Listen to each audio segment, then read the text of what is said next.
Hey, what did you do last weekend? Go to dinner? Go to a movie? Go see some family? You did anything you wanted to do, right? Well, for Michael Anthony Green, last weekend was the first weekend in 27 years he could do anything he wanted. This was Green last Friday outside the Harris County Jail. He spent 27 years in prison for a rape DNA evidence now says he did not commit. 27 years. In at 18, out at 44, with a whole lot of life lost in between. According to Texas law, Green is now entitled to $80,000 a year for each year he spent in prison.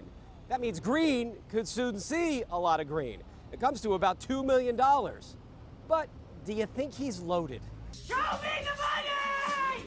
Well, not exactly. Do the math. Green will now get about $200 for every day he spent with real rapists and real murderers.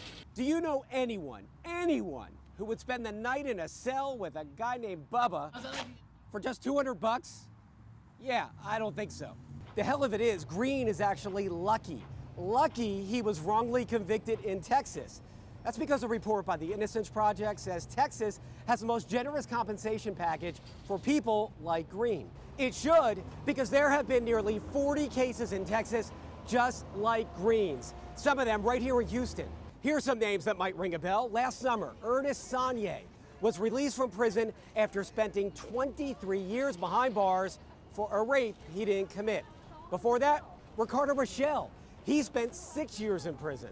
If any of those men had been wrongly convicted in more than 20 states like Georgia, Kansas, Kentucky, or even Nevada, no luck, because there is no statute on the books that gives them even $1 a day for time wasted behind bars. And that's the sad part. We all know that Green wasn't the first and certainly won't be the last person to walk out of jail for a crime he or she did not commit.